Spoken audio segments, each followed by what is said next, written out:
மெரிபா paneer soda. I trust மெரிபா. ஆச்சி மசாலா. எந்த சமையலும் ருசி தேடும் ரகசியம் 20 ரூபாய். ரிஃப்ளெக்ட் நேயர்களுக்கு வணக்கம். இன்று நம்மோடு இணைந்திருக்கிறார் மூத்த பத்திரிகையாளர் திரு திருசதி சுந்தரராமன் அவர்கள். சார் வணக்கம். வணக்கம் ராபின்சன், சொல்லுங்க சார். நல்லா இருக்கேன்னு சொல்லுங்க. தமிழக வெற்றி கழகம் கட்சி ஆரம்பித்து 2-3 ஆண்டுகளே ஆட்சி பிடித்திருந்தாங்க. இது மட்டும் இல்லாமல் அகில இந்திய வெற்றி கழகமாக தமிழக வெற்றி கழகம் உருவெடுக்க போகிறது என்ற ஒரு செய்தியும் வந்திருக்கு. முதல் கட்டமாக கேரளாவில் நடிகர் தேவன் தலைமையில் தமிழக வெற்றி கழகம் தொடங்க போகிறாங்கன்ற ஒரு செய்தியும் வந்திருக்கு.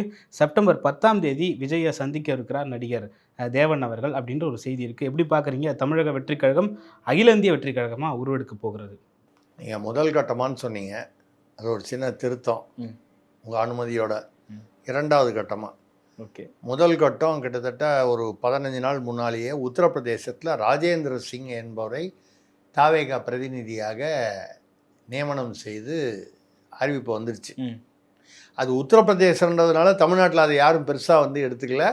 அந்த ராஜேந்திர சிங்கும் நம்ம ஊரில் ராஜேந்திர சிங்னா யாருன்னு தெரியாது. ஆனாலும் ஆக உத்தரப்பிரதேசத்திலேயே முதல்ல போட்டாங்க. ஓகே, இதுக்கு அடுத்தது தான் கேரளா. கேரளாவில் வந்தது பரவலாக எல்லாருக்கும் தெரியறதுக்கு ஒரு காரணம் வழக்கம் போல் நமக்கு நம்ம தான் நம்ம ஊரில் தான் சினிமான்னா எல்லா வேலையும் விட்டுட்டு கூட போய் பார்ப்பாங்க. அது இப்போ இல்லை, அந்த காலத்துலேருந்தே இந்த சினிமா அந்த மாட்டு வண்டியில் வச்சு, அப்போது நான் சொல்கிறது ரொம்ப வருஷம் முன்னால், நான்லாம் குழந்தையாக இருக்கும்போது கிராமத்தில் மாட்டு வண்டி வச்சு அந்த சினிமா பாட்டை போட்டுக்கிட்டு நோட்டீஸு, கலர் நோட்டீஸ், இந்த தேட்டரில் இந்த படம் வருதுன்னு சொல்லி அதுக்கு பின்னால் பசங்கள்லாம் ஓடுவாங்க. அது என்னமோ தெரியல, தமிழ்நாட்டில் பார்த்தீங்கன்னா அந்த காலத்தில் மதராஸ் மாகாணம்னு சொல்கிற தமிழ்நாட்டில் இந்த சினிமா மோகம் மற்ற மாநிலங்களை கம்பேர் பண்ணும்போது தமிழ்நாட்டில் அதிகம். அதனால தான் சினிமா உலகத்துலேருந்து கலைஞரும் சினிமா உலகத்துலேருந்து அண்ணாதுரையும் நாடகம் சினிமாவில் தான் வந்தார். வேலைக்காரி படம்லாம் எடுத்தார், எழுதினார். கலைஞரும் அங்கேருந்து தான் வந்தார். எம்ஜிஆர் வந்தாங்க, ஜெயலலிதா வந்தாங்க, இன்றைக்கி விஜய் வரைக்கும் வந்திருக்காங்க. நம்ம சொல்கிறது முதல்வராக மட்டும். இதை தாண்டி அப்புறம் மற்ற அமைச்சர்கள் போகிறது வருது, எம்பி எம்எல்ஏ நடிகர்கள் வந்திருக்காங்க. இதெல்லாம் இதை எதுக்காக நம்ம சொல்கிறோன்னா, நீங்கள் அதாவது தேவன் சொல்கிறீங்க, தேவன்கிறவர் சினிமா நடிகராக இருக்கிறதுனால உடனடியாக பரவிடிச்சது அது கேரளாவில். அதுவும் பக்கத்து மாநிலம் அப்படின்றதுனால. தேவன் உங்களுக்கு யாருன்னு உங்களுக்கு பார்த்தா உங்களுக்கு அடையாளம் தெரியலன்னா சொல்கிறேன். ரஜினிகாந்த் அவர்களுடைய அண்ணாமலை படம்னு நினைக்கிறேன். ஆமாம், அண்ணாமலை படத்தில் தான் அவர் கூடவே மேனேஜர் மாதிரி இருப்பார். ஆனால் இவருக்கு எதிராக பாட்ஷாவில் தான் ரகுவரன் ஆள், அவர் ஆண்டனி, அவர் ரகுவரன் பேர் ஆண்டனின்னு நினைக்கிறேன். ஆமாம், அந்த கேரக்டரோட அவருடைய ஆள் அவர். ஆனால் இவர்கிட்ட மேனேஜர் மாதிரி இருந்துக்கிட்டு, ஆனால் இவருக்கு துரோகம் பண்ணுற மாதிரி இருப்பார். கடைசியில் அவர் பொண்ணை தான் இவர் லவ் பண்ணுவார். யார் ஹீரோ? ரஜினி. கடைசியில் அவரை மன்னிச்சு விட்ருவார். எனக்கு தெரியும் நீ இது தப்பு பண்ணுறேன்னு. இல்லை, ஜனங்களுக்கு புரியறதுக்காக சொல்கிறேன். அந்த தேவன் அவர் இப்போது நியமிச்சிட்டார். ரைட்டு, பாட்ஷா தேவன், ரைட்டு. அந்த தேவனை நியமிச்சிட்டார். இப்போ அநேகமாக நீங்கள் சொல்கிற மாதிரி தமிழக வெற்றி கழகம்னு வச்சா இப்போ வெளி மாநிலத்தில் ஒத்துக்க மாட்டாங்க. இதுக்கு இவங்க ஒரு பிளான். இப்போ நம்ம சீனிவாச சேதுபதினு ஒரு எம்எல்ஏ பேசியிருக்காரு, தாவேகா. 3 வருஷத்தில் தமிழ்நாடை சரி பண்ணிவிட்டு, இங்கே உள்ள பிரச்சனைகள்லாம் சரி பண்ணிவிட்டு தலைவர் டெல்லியில் போய் ஆட்சியை பிடிச்சிடுவார், பிரதமர் ஆகிடுவார். இன்னும் வரிசையாக ஆதவர்ஜுனா முதலே சொன்னார், தமிழர் ஒருவர் பிரதமர் ஆவார் அப்படின்னு, தமிழ்நாட்டிலேருந்து ஒரு பிரதமர் அப்படின்னு சொன்னார். அப்புறம் இன்னும் யாரோ நிறைய எம்எல்ஏக்கெலாம், மரிய வில்சன் எல்லோரும் பேசினாங்க. அதாவது பிரதமர்னு நேற்றெல்லாம் தூத்துக்குடி, திருநெல்வேலி மாவட்டங்களெல்லாம் இது போஸ்டரை ஒட்டியிருக்காங்க, இன்றைய முதல்வர் நாளைய பிரதமர் அப்படின்னு சொல்லி. அப்புறம் இந்த ரீல்ஸ் எல்லாம் பார்த்திங்கன்னா ஹிந்தியில் அது ஆனால் ஒரே எல்லாமே பொய் புருட்டும். தமிழ்நாட்டில் ஊழல் பண்ணால் மரண தண்டனை, அப்புறம் லஞ்சம் யாராவது வாங்குறாங்கன்னு சொல்லி தகவல் நேரடியாக முதல்வருக்கு ஃபோன் பண்ணால் அவரே ஃபோன் எடுத்து பதில் சொல்லி, அந்த யார் தகவல் கொடுத்தாங்களோ அவங்களுக்கு 1 லட்சம் ரூபாய் சன்மானம் அப்படின்னு சொல்லி சட்டம் இயற்றிட்டாங்க. அப்புறம் ஜியோ ₹1 ஏற்றுனா கூட தமிழ்நாட்டில் பேன் பண்ணிவிடுவோன்னு சொல்லிட்டாங்க. அப்புறம் அவர் அம்பானியை போய் பார்த்து மிரட்டிட்டார் விஜய். அப்புறம் இவர் பிரதமரை பார்த்து எத்தனால் கலந்த பெட்ரோல் தமிழ்நாட்டில் வரக்கூடாதுன்னு சொல்லிட்டாரு. அவரும் பயந்துட்டார். பாகிஸ்தானுக்கு போயிட்டு இம்ரான் கானை பார்த்துட்டு வந்தாருன்னு கூட ஒரு ஏஐ வீடியோ வந்திருக்கு சார். ஏங்க, இம்ரான் கானை அவருடைய குடும்பத்தார் வந்து பார்க்க பார்க்க அனுமதி கொடுக்கணும்னு சொல்லி அங்கே உள்ள உயர்நீதிமன்றம் சொன்னது. அதையே அங்கே உள்ள அரசு கேட்கல. இம்ரான்கானை பார்க்குறதுக்கு விஜய் இங்கேருந்து புறப்பட்டு போயிடுவாரா? ரெண்டாவது, மோடியை ரகசியமாக போய் பார்த்துட முடியுமா? ஒரு முதல்வர் ஒரு பிரதமரை வந்து ரகசியமாக பார்க்குறது சாத்தியமே இல்லை இருக்கக்கூடிய சூழ்நிலையில். அதே மாதிரி அம்பானியை இவர் போய் மிரட்டி, அம்பானி அதானி இருக்கிற லெவலில் யார் ஆட்சி செய்யணுங்கிற முடிவு எடுக்கிற அளவுக்கு அவங்க வளர்ந்துட்டாங்க. ஒரு பீரியடில் அவங்கள வந்து யாரும் காங்கிரஸ் பீரியடில் தான், அம்பானியும் காங்கிரஸ் பீரியடில் தான் வளர்ந்தார். அதானியும் வளர்த்து விட்டது வந்து காங்கிரஸ் தான் முந்தரா துறைமுகத்தில். ஆனால் ஒரு பீரியடில் அவங்க வந்து அசுர வளர்ச்சி பெற்று அவங்களுடைய தயவு இல்லாமல் யாரும் ஆட்சி புரிய முடியாதுங்கிற லெவலுக்கு வந்துட்டாங்க. அவங்க வளர்ச்சி மிகப்பெரிய வளர்ச்சி அடைஞ்சிட்டாங்க. இப்போ அவர் வந்து விஜய் சொன்னால் பயந்துட்டோன்னா தமிழ்நாட்டில் வந்து ரிலையன்ஸு அதானியை, இப்போ இதே வந்து அதானிக்காக தான் பிரதமர் மோடி உழைக்கிறார் 24 மணி நேரமும். திமுகவில் வந்து விமர்சனம்லாம் பண்ணாங்க. ஆனால் கரண் அதானி வந்து சபரீசனை பார்த்துட்டு போனாங்க திமுக ஆட்சியும் போது, அந்த ஸ்மார்ட் மீட்ரு மற்ற வியாபாரத்துக்கு. வழக்கமாக அதானி ஒழிக அம்பானி ஒழிக, மோடியும் அவரும் எல்லாம் அவங்கெல்லாம் அப்படின்னு சொல்லிட்டு இவங்க தான் வந்து, இது வந்து தமிழ்நாட்டில் வந்து வழக்கமான ஒரு பாணி. இந்தி ஒழிக, இந்தி தெரியாது போடான்னு சொல்லுவாங்க. அவங்க வீட்டில் எல்லோரும் ஸ்கூலு அவங்க நடத்துவாங்க, அதில் ஹிந்தி தான் சொல்லி கொடுப்பாங்க. இது ஒரு திராவிட மாடல். அந்த மாடல் வந்து விஜயுடைய ஆட்சியிலையும் அது கண்டினியூ ஆகுது. இது அதாவது இந்த திமுக இருக்கும்போது அண்ட புழுகு புழுகுனாங்க. அவங்க வந்து மற்ற விஷயங்களை பாதுகாப்பு இன்மை, பெண்கள் பாதுகாப்பு, அப்புறம் சட்ட ஒழுங்கு, ஊழல் எல்லா விஷயத்துலேயும் வந்து போதைப்பொருள் இதை வச்சுட்டு அந்த ஆட்சியை கட்டினாங்க. என்ன அண்ட புழுகு அப்படின்னு சொல்லி நம்ம வந்து அவங்கள ஒதுக்கினாங்க மக்கள் அப்படின்னு சொன்னால், இப்போ விஜய் தலைமையிலான ஆட்சியில், தவேக ஆட்சியில் ஆகாச புழுகுன்னு சொல்லுவாங்க. அண்ட புழுகு, ஆகாச புழுகுன்னு. இது ஆகாச புழுகாக இருக்குது. அவர் ஜியோவை பார்த்தாரு, அவரை மிரட்டினார், இவரை மிரட்டினார். அதுக்கப்புறம் தமிழ்நாட்டில் வந்து எங்கேயுமே பசுவதை சட்டம் வந்து தமிழ்நாட்டில் கொண்டு வந்துட்டாராம் விஜய் அப்படின்னு சொல்லி இந்தியில் வந்து அங்கெல்லாம் வந்து அதுக்குன்னு ஒரு ஆளுக்கு காவியில் முண்டாசு கட்டி நெத்தியில் இந்த திருநீர் சந்தன குங்குமம்லாம் வச்சு ஒரு ஆள் பேசுகிறார். அப்படி பேசினாலே அவர் ஏதோ இந்துத்துவா பேசுகிறாருன்னு ஒரு அர்த்தம் வந்துடுதுல்ல. அது மாதிரி ஒரு முஸ்லீமில் ஒரு குள்ளாயை போட்டு ஒருத்தர் ஒரு பாய், அவர் உண்மையான பாயா இல்லை வேஷம் போட்டாங்களா தெரியல, அவர் சொல்கிறாரு தமிழ்நாட்டில் எல்லா மதராசாக்கும் வந்து கரண்ட் பில்லே கிடையாது, ஃப்ரீ. இதில் இப்போ நம்ம சொல்கிற எதுவுமே தமிழ்நாட்டில் எந்த அறிவிப்புமே வரல. நானே திடீர்னு இதெல்லாம் படித்து பார்த்துட்டு நம்ம ஏதாவது இந்த சினிமாவில் வர மாதிரி கோமாளகுமால நம்ம பாட்டில் ஒரு மாதம் இருந்துட்டோமா, இல்லை சுயநினைவு இல்லாமல் இருந்துட்டோமா, நமக்கு தெரியாமல் இவ்வளோ விஷயம் நடந்திருக்கே. நம்ம இன்னமும் எல்லா பேப்பரும் படிக்கிறோம், எல்லா நியூஸும் பார்க்குறோம், அரசியல் விமர்சகர் நினச்சிருக்கோம், நமக்கு தெரியாமல் இவ்வளோ நடந்திருக்கேன்னு. அவ்வளவும் போய் இது இந்தியில் அதை நம்ம அண்ணன் ரூட்டு வகைகளால் தான் பண்ணியிருக்காங்க. ஒரு ரீல்ஸுக்கு 75,000 ரூபா. ஒரு அம்மா நேக்கான்னு ஒரு அம்மா, நேக்கா குமாரா நம்ம பேர், அந்த அம்மாட்ட வாயை பிடிங்கி, அம்மா இதே மாதிரி ரீல்ஸு விஜய் சாருக்கு பண்ணி கொடுத்தா மாதிரி நீங்கள் தமிழ்நாடு சிஎம் பண்ணி கொடுத்தா மாதிரி கொடுங்க, ஒரு 20,000 ரூபா ஒரு ரீல்ஸு கொடுக்குறோன்னா. அதே அப்படிங்க 20,000 ரூபாய்க்கு பண்ணுறது அந்த மாதிரி இந்திக்காரங்க அவங்க சொல்லிட்டாங்க. அதை ஒரு பத்திரிகையாளர் தான் பண்ணார். அந்த பத்திரிகையாளரே நமக்கு தெரியும்னு வச்சுங்க. எந்த பத்திரிகையாளர் இதை டீல் பண்ணாரோ அவர் நமக்கு தெரியும், பேர் சொல்ல வேணாம். அவர் என்ன பண்ணுறாரு, டக்குன்னு இல்லைம்மா 20,000 ஒரு ரீல்ஸுக்கு வேணால் கொடுக்குறோம். இல்லை சரி, அவர் சிஎம் விஜய் சாருக்கு பண்ணீங்களே அதே அளவுக்கு எவ்வளோன்னு சொல்லுங்கள், நாங்கள் பண்ணிடுவோம். அவங்க 75,000 ஒரு ரீல்ஸு கொடுக்குறாங்க. ரெண்டாவது பேக்கேஜ் 10 ரீல்ஸு, ஒரு ரீலு 2 ரீல்லாம் கிடையாது, 10 ரீல்ஸு பேக்கேஜ். அப்படின்னா 7.5 லட்சம். 7.5 லட்சம் ஒரு ஆளுக்கு. இந்த மாதிரி நிறைய பேர்.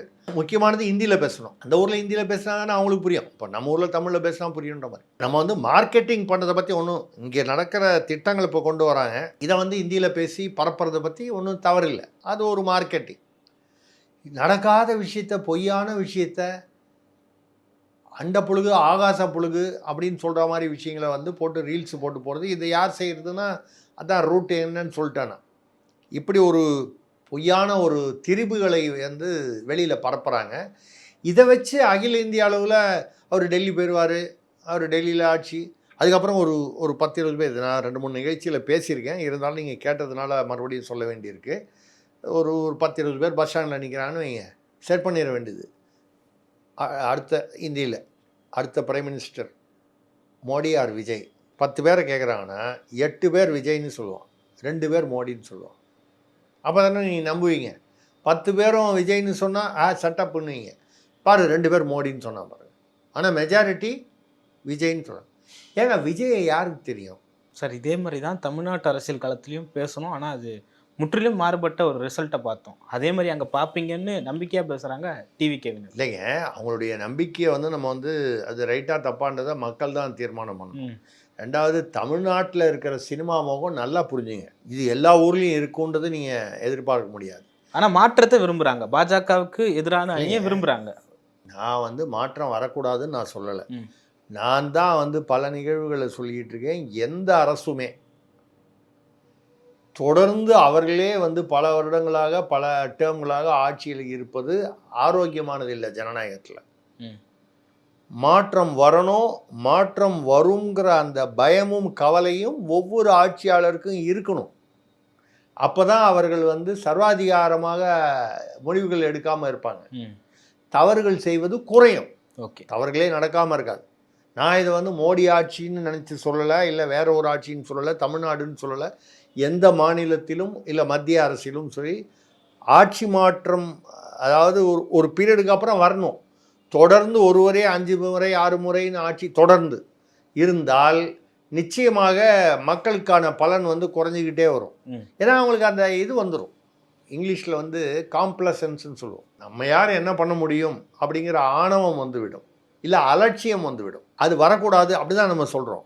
ஆனால் அதுக்காக அண்ட புழுகு ஆகாச புழுகு பண்ணிங்கன்னா இன்னொன்று நீங்கள் கவனிக்க வேண்டியது, நீங்கள் இங்கேருந்து நீங்கள் டெல்லின்றது வட மாநிலங்களுக்கு போகிறோம்.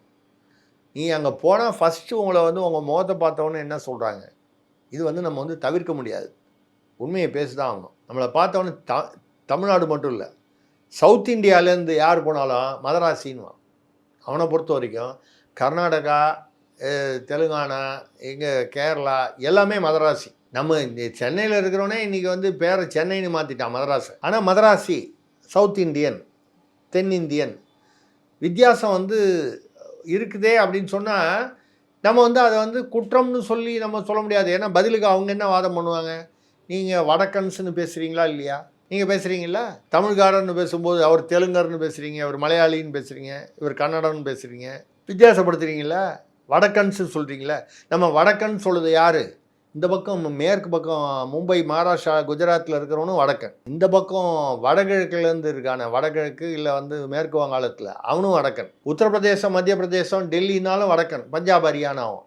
ஆக்சுவலாக பார்த்தீங்கன்னா இது கிழக்கு, இது மேற்கு, வடகிழக்கு, வடமேற்கு. ஆனால் நம்மளை பொறுத்த வரைக்கும் இதை தாண்டியாச்சுன்னா அது வடக்கு. அப்படியெல்லாம் இது வித்தியாசங்கள்லாம் இருக்குது. எந்த அளவுக்கு வந்து ஒரு தென்னிந்தியரை ஒரு தமிழரை பிரதமராக ஏற்றுக்கொள்வார்கள். பாசிதமுறை நான் வந்து வரக்கூடாதுன்னு சொல்லலை. ஒரு தமிழர் விஜய் அவர்களோ இல்லை எந்த தமிழரோ யாராவது ஒருத்தர் பிரதமராக வந்தால் ஒரு தமிழன் என்ற முறையில் நமக்கு மகிழ்ச்சி, வரவேற்கக்கூடியது. ஆனால் கடந்த கால சரித்திரத்தை பார்த்தீர்களானால் பாசிதமுறை அவர் மீது உள்ள ஊழல் குற்றச்சாட்டு விமர்சனம் எல்லாம் விடுங்க, அரசியல்வாதின்னா அதெல்லாம் ஆட்டோமேட்டிக்காக வரும்னு வச்சுக்கலாம். பிரதமர் ஆவார்னு எதிர்பார்க்கக்கூடிய அந்த லெவலில் இருந்தவர் பல முறை அவருக்கு வந்து அந்த பிரதமர் ஆகக்கூடிய ஒரு வாய்ப்பு இருந்தும் ஆனால் ஆக முடியவில்லை. காமராஜர் வந்து அவர் சொன்ன இந்திரா காந்தி பிரதமர் ஆவதற்கு காமராஜர் காரணமாக இருந்தார். இந்திரா காந்தியை பிரதமராக்கியது காமராஜர் என்று சொல்வார்கள், பெருந்தலைவர் காமராஜர். ஆனால் காமராஜர் பிரதமராக முடிஞ்சதா? இல்லை. மூப்பனார் அவர்கள் பிரதமராகக்கூடிய ஒரு சூழ்நிலை இருந்தது, ஆக முடிஞ்சதா? அது ஆக முடியாத காரணம் அவர் கலைஞர் தான் தடுத்துட்டாருன்னு சொல்லுவாங்க. அப்துல் கலாம் 2வது முறை வந்து ஜனாதிபதி ஆகிறதையும் அவர் தான் தடுத்துட்டான்னு சொல்லுவாங்க. மொத்தம் இது ஆகலை. நீங்கள் சொல்லுவீங்க தென்னிந்தியர் ஆயிருக்கான நரசிம்மராவ் வந்திருக்காரு, தேவகவுடா வந்திருக்காரு, உதாரணமாக பிரதமர். எப்படி வந்தாங்க? நரசிம்மராவ் வந்து ராஜீவ்காந்திக்கு அப்புறம் காம்ப்ரமைஸ் கேண்டிடேட்டாக வேறு ஆள் இல்லை, நரசிம்மராவ் பிரதமர் முகமாக வரலன்னு சொல்ல வரீங்க. போட்டியிட்டு ஜெயிச்சு வரல. இந்த இடத்த நிரப்பணும் ஒரு தற்காலிகமாக அப்படின்னு சொல்லி நரசிம்மராவ் போட்டாங்க. ஆனால் தற்காலிகமாக போட்ட நரசிம்மராவ் சிறப்பான ஒரு நிர்வாகத்தை கொடுத்தார். நம்ம வந்து இதில் காங்கிரஸ் அப்போ பிஜேபியே இல்லை அந்த பீரியடில். அப்போ ஜனசங்னு இருந்தது, மாறிச்சுன்னு வைங்க. எதுக்காக சொல்லணும்னா நரசிம்மராவ் வந்து எதிர்பாராத விதமாக ஒரு சிறப்பான நிர்வாகமும் நிலையான ஆட்சியும் கொடுத்தார். ஆனால் அதே நரசிம்மராவ் இறந்தபோது, அதாவது ஓய்வு பெற்று பிரதமராக இருந்து ஓய்வு பெற்று இறந்த போனார், அவருடைய உடலை வந்து காங்கிரஸ் கட்டிடத்துக்குள் அக்பர் ரோட்டில் வந்து சோனியா காந்தி அவர்கள் வந்து அனுமதிக்கவில்லை. உடலை நீங்கள் ஹைதராபாத்தில் எடுத்துகிட்டு போய் நீங்கள் என்ன இது பண்ணுங்க, இங்கே காங்கிரஸ் வழக்கமாக அஞ்சலி செலுத்துறதுக்காக வைப்பாங்கள்ல. ஒரு முன்னாள் பிரதமர் என்றால், ஒரு முன்னாள் முதல்வர், முன்னாள் பிரதமர், இப்போலாம் ஒரு முக்கியமான அரசியல்வாதிகள், நடிகர் என்றாலே இப்போ வந்துருச்சு. அந்த மாதிரி வரும்பொழுது உங்களுக்கு வந்து நரசிம்மராவ் இல்லை முடியாதுன்றாங்க. ஏன்? அங்கே அந்த உள்ளுணர்வில் வந்து அது இந்த வடநாடு தென்னாடுங்கிறது வந்து அது நம்ம வந்து தவறு அப்படின்னு சொன்னால் கூட இயல்பாக அப்படி இருக்குங்கிறத யதார்த்தத்தை நாம் ஏற்றுக்கொள்ள வேண்டும். தேவகவுடா அவர்கள் வந்தார்கள். அதுவும் வந்து நீங்கள் அவர் வந்து அதாவது தேர்தலில் ஜெயிச்சு எம்எல்ஏக்கள்லாம் தேர்ந்தெடுத்து வரல. ஒரு இடைக்காலத்தில் வந்து தேவகவுடா வந்தார், விபி சிங் கொஞ்ச நாள் இருந்தார், ஐக்கிய குஜரால் இருந்தார். அந்த மாதிரி வரும்போது ஒரு குறுகிய காலத்தில் தேவகவுடா வந்தார். இதை தவிர வேறு யார் வந்திருக்காங்க? ஜனாதிபதியாக வந்திருக்காங்க. ஆர் வெங்கட்ராமன் இருந்திருக்காரு தென்னாட்டிலேருந்து. நிறைய பேர் விவி கிரி இருந்திருக்காரு. ஒரு உதாரணமாக சொல்கிறோம், சர்வபள்ளி ராதாகிருஷ்ணன் இருந்திருக்காரு. அவர் மதராஸ் மாகாணத்துலேருந்து வந்தவர், ஆந்திராக்காரர், இருந்தாலும் பின்னால் ஆந்திரா, அப்போது மதராஸ். இந்த மாதிரி நிறைய பேர் இருந்தால் அப்துல் கலாம் இருந்திருக்காரு. இது மாதிரிலாம் இருந்திருக்காங்க. ஆனால் தேர்ந்தெடுத்து அகில இந்தியாவிலும் 543 பாராளுமன்ற உறுப்பினர்கள் வந்து மெஜாரிட்டி பெரும்பான்மை பெற்று அதில் வந்து ஒரு தென்னிந்தியர் இல்லை தமிழர் இதுக்கு முன்னால் வந்திருக்காருன்னு கேட்டால் இது வரைக்கும் வரல. இனிமேல் வரக்கூடாதா அப்படின்னா வரலாம், வர வேண்டும், நம்ம அதான் விரும்புகிறோம். ஆனால் அதற்கு இது வழியல்ல என்பதுதான் நம்ம கருத்து. ஓகே, நீங்கள் விஜய் என்னெல்லாம் சீர்திருத்தம் இப்போ கொண்டு வராரோ, உண்மையான சீர்திருத்தங்கள், அது திட்டங்களோ இல்லை திருத்தங்களோ ஊழல் ஒழிப்போ, அதை வந்து நீங்கள் இந்தியில் எந்த மொழியில், பெங்காலியில், குஜராத்தியில், எதில் சொல்லணும், மராட்டியில் எப்படி சொல்லணுமோ எல்லாத்துலேயும் நீங்கள் வந்து ரீல்ஸு போடுங்க. இல்லாதையும் பொல்லாதையும் போட்டிங்கன்னா அதை வந்து எதிர்ப்பதோ அது பொய்ன்னு நிரூபிக்கிறதுக்கு எவ்வளோ நேரம் ஆக போகுது? அது பொய்ன்னு தெரிஞ்சதுன்னா அப்போ தமிழன், அது விஜயை மட்டும் பாதிக்காது, தாவேகாவை மட்டும் பாதிக்காது. தமிழ்நாட்டிலேருந்து சொல்கிறதெல்லாம் போய் தமிழ்காரன் போய் சொல்கிறது, மதராசி போய் சொல்கிறான்னு வந்துடும். அப்போ வந்து இந்த இமேஜ் விஷயன்றது வந்து ரொம்ப ஒரு சென்சிட்டிவான விஷயம். இவங்க நினைக்கிற மாதிரி தமிழ்நாட்டில் நாங்கள் வந்து சினிமா மோகம் வச்சு தமிழ்நாட்டில் ரைட்டு, தமிழ்நாட்டுடைய ஒரு விரிவாக்கமாக வந்து ஆந்திரா சொல்லலாம். என்டி ராமராவ் சினிமா வந்தார். தென்னாட்டில் தான் அதிகமாக, கன்னடத்தில் ராஜ்குமார் வந்தார். மலையாளத்தில் அதே தென்னாடு தானே. மம்முட்டியோ மோகன்லாலோ அரசியலுக்கு அவங்களும் வரல, அவங்களே சொல்லிட்டாங்க சினிமா வேறு அரசியல் வேறுன்னு. அந்த மக்களும் தெளிவாக இருக்காங்க. அமிதாப் பச்சன் வந்தார். இந்தியாவிலேயே ஒரு ஒரு ஒரு மிகப்பெரிய ஒரு உயரத்தில், ஆள் மட்டும் இல்லை புகழ்லேயும் உயரத்தில் இருக்கிறவர் அமிதாப் பச்சன் இல்லையா? ஒரு அந்த இதில் அவர் அந்த எப்போது 10-15 வருஷம் முன்னாலேயே சமாஜ்வாதி கட்சியில் இணைஞ்சு எம்பியாக இருந்தாலாம் பார்த்தார். மக்கள் அவரை வந்து சூப்பர் ஹீரோவாக ஏற்றுக்கொண்டார்களே தவிர அரசியல்வாதியாக ஏற்றுக்கொள்ளவில்லை. ஓகே, அதே சமயத்தில் அவருடைய மனைவி ஜெயா பச்சன் வந்து அவங்க சில படங்கள் தான் நடிச்சிருக்காங்க. ரொம்ப அதாவது டாப் ஹீரோயின் சொல்கிற அளவுக்கு இல்லை, குறிப்பிட்ட படங்கள். நல்ல நடிகை அவர், அது கலைஞர், அது வேறு விஷயம். அவர் லெவலில் பார்த்தீங்கன்னா இன்னும் கூட எம்பியாக இருக்காங்கன்னு நினைக்கிறேன், இல்லை இதுக்கு முன்னால் வரைக்கும் எம்பியாக இருந்தாங்க. அப்போ சினிமானால இல்லை, அவங்க தொடர்ந்து அந்த சமாஜ்வாதி. அப்போது அந்த வடநாட்டில், தென்னாட்டில், குறிப்பாக தமிழ்நாட்டில் இருக்கிற அளவுக்கு சினிமா மோகம் இல்லை. அப்போ அந்த சினிமா மோகம் நீங்கள் இதுக்கு முன்னால் விஜய் திடீரென்று யாருமே எதிர்பாராமல் தமிழ்நாட்டில் வந்து ஆட்சி அமைச்சார்னு சொன்னீங்க. அதுக்கு முன்னால் அவர் சுதந்திர போராட்டத்துக்கு சிறை போயிருக்காரா? இந்திய எதிர்ப்பு போராட்டத்திலையா? வேறு என்ன சமூக நீதி போராட்டத்தில் கலந்துக்கிட்டு இருக்காரு? அதுக்கு முன்னால் அவர் வந்து எத்தனையோ ஜனநாயகன் உட்பட எல்லா படங்கள்லையும் நடிச்சிருக்காரு. அவர் வாங்கின பணம் எல்லாமே அது வந்து ஒயிட்டில் வாங்கியிருக்காரா? நான் அது வந்து பிளாக்கில் வாங்கினாருன்னா சார் உங்கள்கிட்ட ஆதாரம் இருக்கான்னு நான் சொல்லலைங்கய்யா. புலி படத்தில் உள்ள 15 கோடி கணக்கில் காமிக்கலன்றது இன்னும் வழக்கு நிலுவையில் இருக்கா இல்லையா? அதை வச்சு பேசலாமா இல்லையா? அது ஆதாரமா இல்லையா? ஆக நீங்கள் வந்து எதை வச்சு அவர் வந்து வந்தார் அப்படின்னு சொன்னால், இந்த சினிமாவில் பஞ்ச் டயலாக் பேசுனதை வச்சு தானே வந்தார். இதை தவிர அவர் சமுதாயத்திற்காக இந்த தாவேகா என்ற கட்சி ஆரம்பிப்பதற்கு முன்னால் அவர் என்ன செய்திருக்கிறார்? சார், நீங்கள் சொல்லக்கூடிய எந்த அளவுகளும் அவருக்கு பொருந்தாது சார், அது ஏற்புடையது. ஆனால் வந்து விஜய் வெற்றி பெற்றுட்டாரு. விஜய்க்கு இருக்கக்கூடிய ஒரு பாப்புலாரிட்டி இப்போ இந்தியா முழுமைக்கும் இருக்குன்னு சொல்கிறாங்க. சார் அது யார் சொல்கிறாங்க? இல்லை யார் சொல்கிறாங்கன்னு சொன்னீங்களே, பொதுவாக சோசியல் மீடியாவில் நம்மளே பார்க்குறோம் சார். இல்லை இப்போ உத்தரப்பிரதேசத்துலலாம் மக்கள் வந்து யோகி ஆதித்யநாத் எடுத்துகிட்டு விஜயை முதல்வராக போடணும்னு சொல்லிட்டாங்களா? இல்லை டெல்லியில் வந்து இப்போ யாரோ ரேகா குப்தான்னு ஒரு அம்மா சீஃப் மினிஸ்டர் இருக்காங்க, அவங்கள எடுத்துகிட்டு விஜயை சீஃப் மினிஸ்டராக போடுறேன்னு சொன்னாங்களா? இல்லை மோடிக்கு எதிராக முதல்ல ராகுல் காந்தி ஒத்துக்கிறாரா? ராகுல் காந்தி வந்து விஜயுடைய முகத்தை வைத்து அவர் தென்னாட்டில் ஒரு ஒரு ஒரு ஒரு ஒரு ஈர்ப்பை வச்சு கொஞ்சம் ஒரு 100 சீட் வாங்கிடணும், அதை வச்சுட்டு பிரதமர் ஆவதற்கு முயற்சி பண்ண எல்லாருமே அவங்கவுங்க வந்து பிரதமராக வரணும்னு இவ்வளோ வருஷமாக அரசியலில் இருக்கார். அவர் நினைப்பில் ஒன்றும் தவறில்லை. மக்கள் என்ன முடிவு பண்ணாங்க அது வேறு விஷயம். ஆனால் ராகுல் காந்தி விஜயை பயன்படுத்தி வரலாம்னு நினச்சாரு, கடைசியில் அப்படியே உல்ட்டா ஆயிடுச்சு. ஆனால் தான் பார்த்தீங்கன்னா இவர் கூட மாணிக் தாகூர் கூட பேசினார், அவர்கள் இன்னும் ரசிகர் மன்ற மனநிலையிலே இருக்காங்க. ஓகே, யார்? தாவேகா. ஆமாம், சொன்னாரா இல்லையா? அப்போது அதே மாதிரி இந்தியாவே வந்து ராகுல் காந்தியை பிரதமராக ஏற்றுக்கொள்ள தயாராக இருக்கிறது. எதை வச்சு சொன்னார் நமக்கு தெரியல.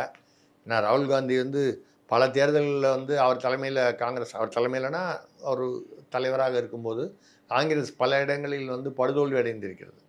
முன்னால் இருந்த காங்கிரஸுக்கும் இப்போ உள்ள காங்கிரஸுக்கும் நிறைய வித்தியாசம் இருக்குது. அந்த இண்டி கூட்டணி என்ன ஆச்சு? இண்டி கூட்டணியில் இவரை ராகுல் காந்தி தலைவராக போடணும்னு சொன்னபோது மம்தா பானர்ஜி அவர்கள் வந்து ராகுல் காந்தியை தலைவராக போட்டால் நான் இண்டி கூட்டணியும் வரமாட்டேன்ட்டாங்க. எப்போது அவங்க மேற்கு வங்காள முதல்வராக நல்ல பவர்ஃபுல்லாக இருக்கும்போது. அதனால தான் மல்லிகார்ஜுன் கார்கேவை போட்டாங்க. மல்லிகார்ஜுன் கார்கே வந்து அப்படி ஒன்றும் பெரிய அப்படியே மக்கள் தலைவர்னு சொல்ல முடியாது, கிட்டத்தட்ட ஒரு நியமன தலைவர் தான் அவர். அவரை கூட ஏற்றுக்கிறானாங்க, ராகுல் காந்தியை ஏற்றுக்கல, கெஜ்ரிவால் ஏற்றுக்கல. அதனால தான் இண்டி கூட்டணியில் வந்து ராகுல் காந்தி இல்லாமல் மல்லிகார்ஜுன் கார்கே வச்சுருந்தாங்க. ஓகே, ஆஃப்கோர்ஸ் இவர் நம்ம ஐயா ஸ்டாலின் அவர்கள் இருந்தார்கள். இப்போ இண்டி கூட்டணியிலேருந்து விலகிட்டாங்க. அப்போ இண்டி கூட்டணியிலேயே ராகுல் காந்திக்கு வந்து ஒரு அந்த தலைமைக்கு மற்றவர்கள் ஏற்றுக்கொள்ளவில்லை, மற்ற எதிர்கட்சிகள். அப்படி இருக்கும் பொழுது அவர் ராகுல் காந்தி பிரதமராக முடியுமா என்றால் நம்ம முடியாதுன்னு நம்ம சொல்லலை. அது மக்கள் மாற்றம் வேண்டும் என்று சொல்லும் பொழுது அது காங்கிரஸா என்பது மக்களுடைய முடிவு. ஓகே சார், இதில் இன்னொரு கேள்வி வருது. ஒருவேளை தாவேக்கா போடுற கணக்கு தப்பு கணக்காக இருந்தாலும் கேரளா, கர்நாடகா, ஆந்திரா போன்ற மாநிலங்களில் விஜயனுடைய தாக்கம் இருக்கிறத பார்க்குறோம். குறிப்பாக கேரளாவில் அதிகமாகவே இருக்கிறத பார்க்குறோம். அப்போ அந்த மாதிரி தென் மாநிலங்களை குறிவைக்கிறாரா விஜய்? தென் மாநிலங்களில் தன்னுடைய பிரதிநிதியை முதல்வர் வேட்பாளராக நிறுத்தணும்னு முயற்சிக்கிறாரா விஜய்ன்ற ஒரு கேள்வியும் எழுது.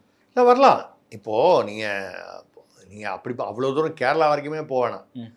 நான் வந்து யதார்த்தமாகவும் நடுநிலையாகவும் எந்த சார்பும் இல்லாமல் பேசுகிறேன். இப்போ புதுவையில் கூட பார்த்தீங்கன்னா, புதுவைன்னு சொல்கிறோமே தவிர, பாண்டிச்சேரின்னு சொல்கிறோமே தவிர, அது கிட்டத்தட்ட தமிழ்நாட்டுடைய ஒரு விரிவாக்கம் தானே அது. ஓகே, அங்கே உள்ளவங்களாம் தமிழ் பேசுகிறவங்க தானே. இனமும் ஒரே இனம், மொழியும் அதே. ஆமாம், அதுதானே.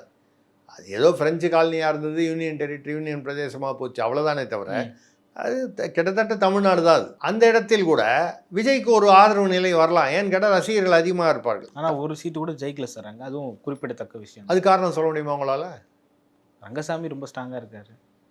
இப்போ கேரளாவில் அப்போ வந்து காங்கிரஸ் ஆட்சி மாற்றம் நடந்துருச்சு சார். பினராயி விஜயன் போய் காங்கிரஸ் சதீஷன் வந்துட்டார்ல.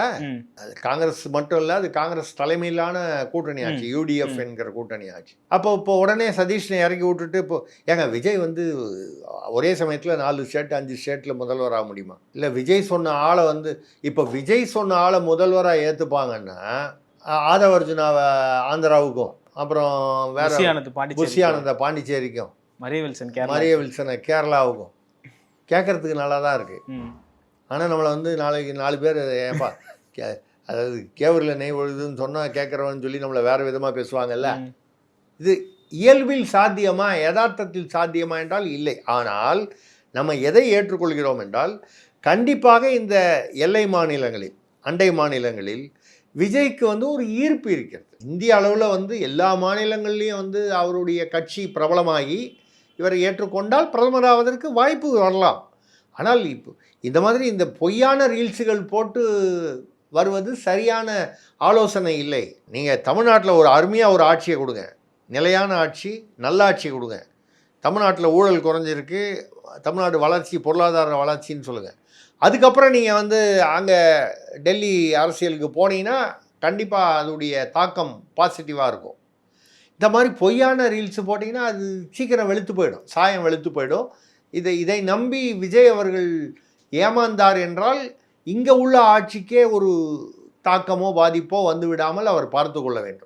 ஏனென்றால் தவறான ஆலோசகர்கள் என்றைக்குமே ஆபத்தானவர்கள். விஜய் அவர்கள் இந்த கணக்கு சரியாக போடாமல் ஒருவேளை நம்ம பிரதமர் வேட்பாளராக நிற்க தேவையில்லைன்னு சொல்லிட்டு ஒதுங்கினாலும் அந்த தாக்கம் இந்தியா முழுமைக்கும் இருக்குது. விஜய் சிஎம், விஜய் பிஎம் அப்படின்ற ஒரு தாக்கம் இருக்குது. காங்கிரஸோடையே இருந்தால் அது காங்கிரஸுக்கு ஒரு பெரிய பலமாக இருக்குமா?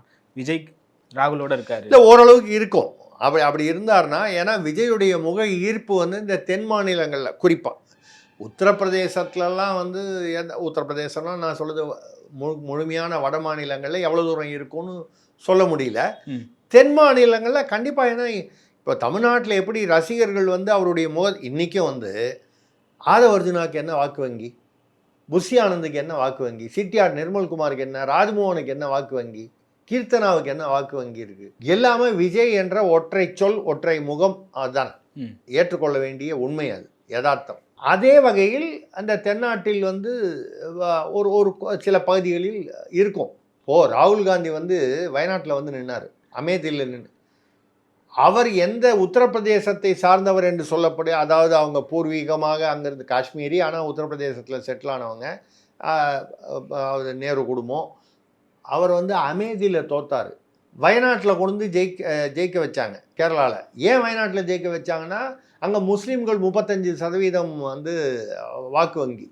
முஸ்லீம்கள் சிறுபான்மையினர் பொதுவாக பாஜகவை விட காங்கிரஸுக்கு அதிக சப்போர்ட் கொடுப்பாங்க, பாஜகவுக்கு சிறுபான்மையினர் சப்போர்ட்டு கம்மி. அப்படி வரும்போது அதை பயன்படுத்தி இங்கே வந்தாங்க. ஆனால் சொந்த தொகுதியிலே அடிபட்டார். சொந்த தொகுதினா அமேதியில் ஸ்மிருதி இரானிகிட்ட. அந்த மாதிரி வரக்கூடிய ஒரு இதில் இப்போ விஜய் அவர்கள் வந்து அவரால் காங்கிரஸுக்கு லாபம் வரும்.